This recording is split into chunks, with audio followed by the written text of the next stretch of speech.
يا أيها الذين آمنوا كتب عليكم الصيام كما كتب على الذين من قبلكم لعلكم تتقون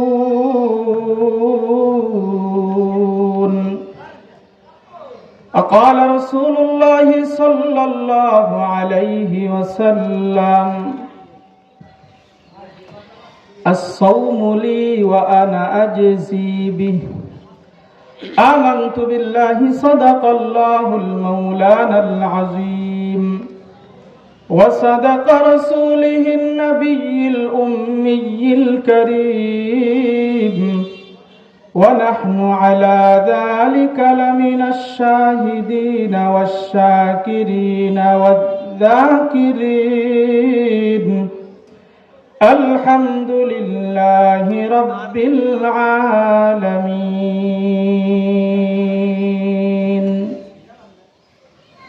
আলহামদুলিল্লাহ আল্লাহ পাকের দরবারে অসংখ্য অগণিত শুকর ও সুজুদ যে মহান রব্বুল আলামিন আমাদেরকে এই কুরআনী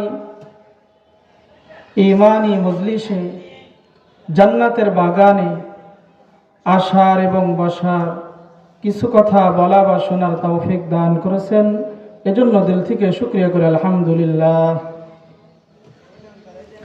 যেহেতু সামনে রমজান মাস আসতেছে, এজন্য রমজানের ফজিলত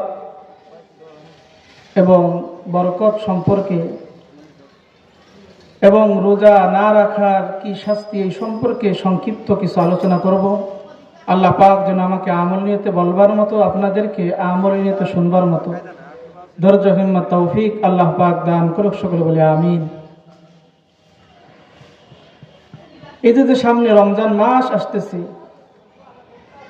এত ফজিলতপূর্ণ একটা মাস, যেই মাসে রাসূল আকরাম সাল্লাল্লাহু আলাইহি ওয়াসাল্লাম বলেন জাহান্নামের দরজাকে বন্ধ করে দেওয়া হয়, সুবহানাল্লাহ।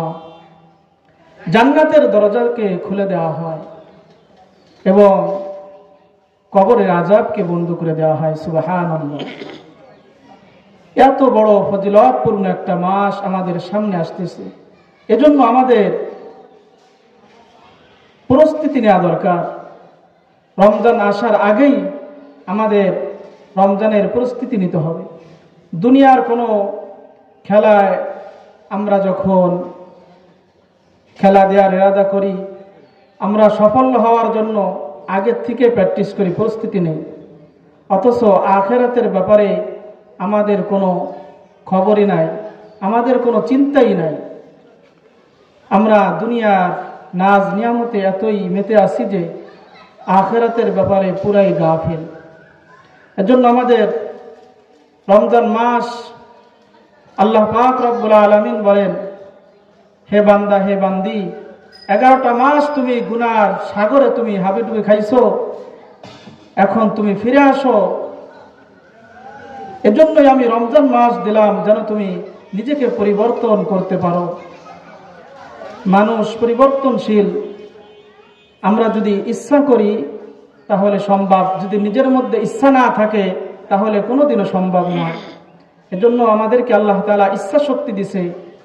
যারা রোজা আসলে পরে অনেকেই আছে রোজা রাখতেই চায় না। ভাই, এই বরকত, এই রহমতপূর্ণ মাস একমাত্র এই উম্মতের জন্যই দিয়েছে। আগে এরকম ভাবে এক মাস একটানা এরকম ভাবে নিয়ম ছিল না। রোজা ঠিকই ফরজ ছিল, কিন্তু আমাদের এই সুন্দর, এত সুন্দরভাবে সাজানো গোছালো ভাবে যে একটা মাস আল্লাহ তাআলা শুধুমাত্র এই নবীর বরকতে আমাদেরকে দিয়েছেন, সুবহানাল্লাহ। এজন্য আল্লাহ পাক রব্বুল আলামিন বলতেছেন, কি জন্য এই মাস আমি দিলাম। কোরআনে হাকিমের মধ্যে আল্লাহ পাক তুলে ধরেছেন, ইয়া আইয়ুহাল্লাযীনা আমানু কুতিবা আলাইকুমুস সিয়াম কামা কুতিবা আলাল্লাযীনা মিন ক্বাবলিকুম লাআল্লাকুম তাত্তাকুন।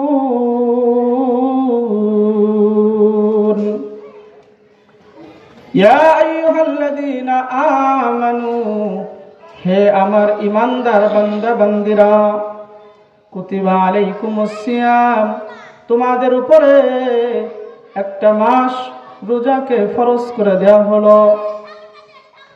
কামা কুতিবা আলাল্লাযীনা মিন ক্বাবলিকুম, হে বান্দা হে বান্দি, ভয় পেও না, মনে করো না যে শুধু তোমাদের উপরেই ফরজ করা হইল।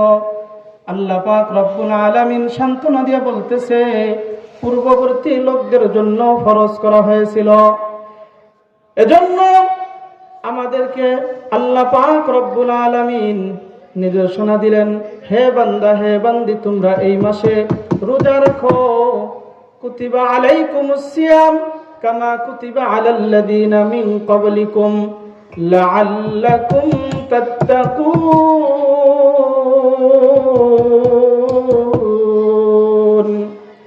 যেন তোমরা তাকওয়া অর্জন করতে পারো। তাকওয়া কাকে বলা হয়? অর্থাৎ আল্লাহর ভয় যেন তোমাদের মধ্যে ফিট হয়ে যায়। এজন্যই আমি আল্লাহ পাক রব্বুল আলামিন এই রমজানের রোজাকে তোমাদের উপরে ফরজ করলাম। এরা নবীর উম্মতের দল। এই রমজানের রোজা রাখলে পরে আল্লাহ পাক রব্বুল আলামিন কি পুরস্কার দিবেন? রাসূল আকরাম সাল্লাল্লাহু আলাইহি ওয়াসাল্লাম বলেন, আল্লাহ পাক রব্বুল আলামিন রাসূলকে জানায়া দেয়, হে আমার রাসূল, আপনি আপনার উম্মতদেরকে জানাইয়া দেন, আস-সাওমু লি ওয়া আনা আজজি বি, এই রোজা আমার জন্য এবং এই রোজার পুরস্কার আমি স্বয়ং আল্লাহই দিব। সুবহানাল্লাহ। এজন্য সামনে রোজা আসতেছে, অনেকেই আছে তাগড়া জোয়ান ছেলে, কিন্তু তারপরও রোজা রাখতে চাই না। শরীর সুস্থ আছে, এরপরও আমরা রোজা রাখতে চাই না। এমনকি তাদের কাছে রোজার মাস আসলে বিরক্ত বোধ করে। আল্লাহ পাক রব্বুল আলামিন বরকতপূর্ণ একটা মাস দিলেন, তারপরও আমরা এই মাসের কদর করি না। আল্লাহর রাসূল সাল্লাল্লাহু আলাইহি ওয়াসাল্লাম বলেন, যে বান্দা যে বান্দি রোজার মাস পাওয়ার পরেও আমি রবের থেকে মাফ করায় নিতে পারলো না, এর চাইতে কপাল পোড়া বান্দা আর বান্দি কেউ হতে পারে না। এরা নবীর উম্মতের দল। এই রোজা আল্লাহ পাক রব্বুল আলামিন দিলেন তাকওয়া অর্জন করার জন্য। কারণ রোজা এমন একটা ইবাদত, যেই ইবাদত মানুষকে দেখায়া করা যায় না। নামাজ পড়তেছেন, অনেকে আছে নামাজ পড়ে মানুষকে দেখানোর জন্য। নামাজ অনেক প্রকারের হয়। কেউ বা আছেন সমাজের নামাজ পড়ে, সমাজের মাতবার একখানে বইছে সালিশে, ওখানে যদি অধিকাংশ মানুষ হয় নামাজি, তখন দেখবেন মাতবারে নামাজ পড়ে না, কিন্তু ওই সময় ওই সালিশে যখন দেখে অধিকাংশ মানুষ নামাজে যায়, এখন মাতবারে চিন্তা করে যদি আমি না যাই তাহলে কেমন হয়। এই যে মানুষকে দেখানোর জন্য নামাজে গেল, অর্থাৎ নামাজ মানুষের দেখানোর জন্য হয়। আর ওই বান্দাটা এই যে মাতবার মানুষ নামাজে গেল মানুষকে দেখানোর জন্য, ওই বান্দাটা আরো যে নামাজ না পড়লেও ভালো ছিল, নামাজ যখন পড়লো শিরকি হয়ে গেল। এরা নবীর উম্মতের দল। নামাজ পড়তে হবে একমাত্র আল্লাহর জন্য, কিন্তু এই নামাজ বেশিরভাগ অনেক মানুষই আছে আল্লাহর ভয়ে পড়ে না, মানুষকে ভয় পায়, সমাজের ভয় পায়। এর নবীর উম্মতের দল।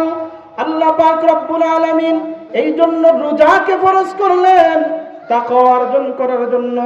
তাকওয়া কাকে বলে? একমাত্র আল্লাহর ভয়ে করা হয়। রোজা মানুষকে দেখানোর জন্য হয় না। রোজা যে রাখে একমাত্র আল্লাহর জন্যই রাখে। বান্দাটা রোজা রাখছে, বান্দিটা রোজা রাখছে। দুপুরের সময়, ঠিক দুপুরের সময় কলিজা ফোটা পিপাসা, সামনে পানি আছে গ্লাস ভর্তি, জগ ভর্তি পানি, তারপরও ওই বান্দা বান্দি পানি পান করে না। আশেপাশে কোনো মানুষ নাই, তারপরেও পানি পান করে না, কারণ একমাত্র আল্লাহকে ভয় পায়। কয় মানুষ নাই তাহলে কি হবে, কিন্তু আমার রব তো দেখতেছেন। এজন্যই আল্লাহ বলেন রোজা আমার জন্য, এই রোজার পুরস্কার স্বয়ং আমি নিজেই। সুবহানাল্লাহ। এজন্য কপাল পোড়া মুসলমান তো সেই যে এই রমজান পাওয়ার পরও রোজা রাখে না। এজন্য রমজান মাসের কদর করতে হবে, রমজান মাসে রোজা রাখতে হবে। এলাকার যুবক যারা ভাই আছেন, খবরদার, রোজা কোনো মতেই ছাড়া যাবে না। ইচ্ছাকৃতভাবে রোজা তো ছাড়াই যাবে না, ভুলেও রোজা ছাড়া যাবে না।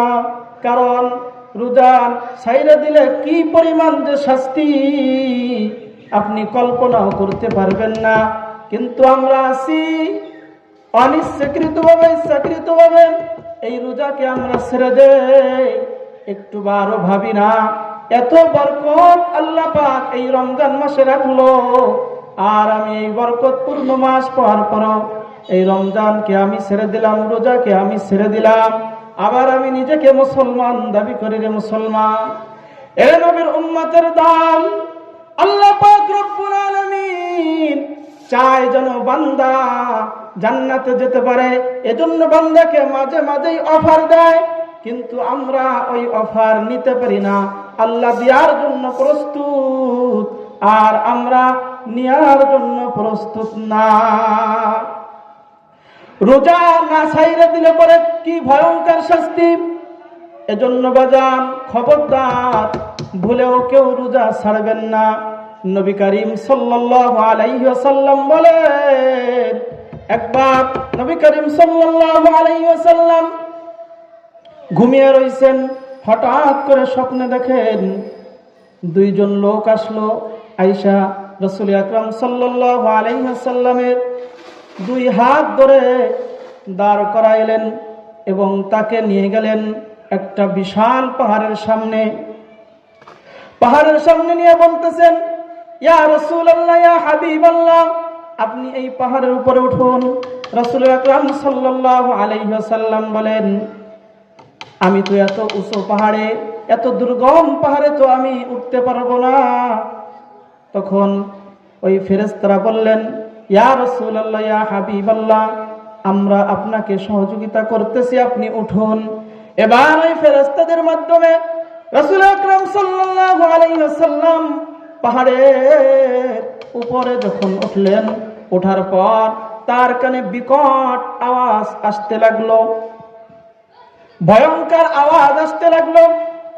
রাসূল আকরাম সাল্লাল্লাহু আলাইহি ওয়াসাল্লাম বলেন, আমার কানে বিকট আওয়াজ আসতে লাগলো, এত ভয়ঙ্কর আওয়াজ আমি আগে কখনোই শুনি নাই। রাসূল আকরাম সাল্লাল্লাহু আলাইহি ওয়াসাল্লাম বলেন, এই আওয়াজ শোনার পর আমি তখন ওই ফেরেশতাদেরকে জিজ্ঞাসা করলাম, হে আমার ফেরেশতারা,